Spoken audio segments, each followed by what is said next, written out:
This will be a day long remembered. Now I am the master. Welcome to another episode of Legends and Theories, and welcome to my review of the Ewoks show. And this is gonna be a quick one because I did not enjoy this. It is just very, very much made for little kids, and the overall quality in it is not great. But at least it's better than the Acolyte and at least the Last Jedi. Maybe Rise of Skywalker is slightly better than it, but that's for be determined in a different video. But this show, I mean, it's just a very, very generic kid show. There's really nothing Star Wars about it besides the fact that there's Ewoks in it.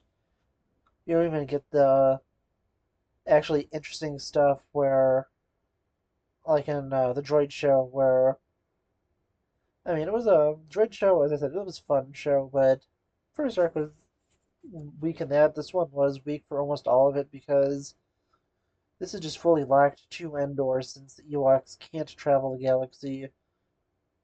And everything that happens in this, it really is.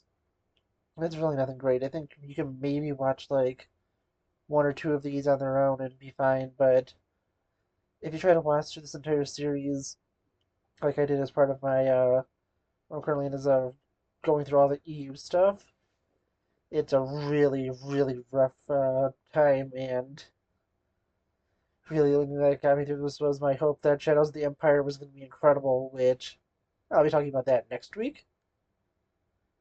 But yeah, honestly, this really, really was not a great series. The and honestly, I'm not a person who doesn't even mind Ewoks in Return of the Jedi, but just with this, it was just it was not good. It's very generic. There's a single episode where they do leave Endor and they are on a Imperial Star Destroyer, but that one's also that basically breaks the lore because they're all speaking English in this, so you can basically understand what's going on. Since the entire thing had to be in subtitles if they had this in Ewok, and well, it'd also be really hard to understand, which is a problem the first Ewok movie kind of has, but that's also another video. But yeah, honestly, just looking at this, as I said, it's fine for little kids, but this really isn't intended for an older audience to watch, and everything else does have depth in it.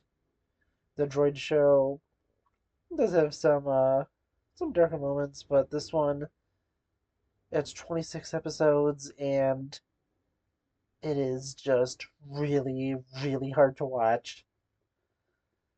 But yeah, honestly, as I said, it's going to be fine for little kids. It's just very, very generic. I haven't really watched it ever, but it feels like it was really inspired by something like Smurfs, especially for the first season where it was just basically a primary antagonist going up against the Ewoks and wanting to get them, and they're having all these like kind of ridiculous adventures.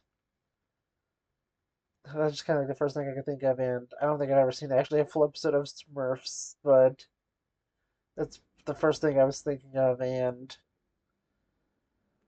it was just a brutal watch because it is so I'm just so focused on a younger audience. But it was rough, but it is not the worst Star Wars thing I've seen. I would easily place both The Last Jedi and The Acolyte under this. Well, I mean, and I would say Resistance, but I never actually finished the first episode of Resistance, so I was at least able to force myself through watching this. And if I watched this like an episode a week for like half a year, I probably could have got through it easily. But watching this within like about a week, it was it was just brutal, and I just started watching like some stuff in between because you just can't watch through this in a episode by episode basis because of just how absolutely brutal it is. But yeah, honestly, I want to know what you think. Please let me know in the comments, and I'll see you in the next episode of Legends and Theories. Thank you for watching this episode of Legends and Theories. Please subscribe, like the video, share the video, leave a comment, check out the video on screen, and may the Force be with you.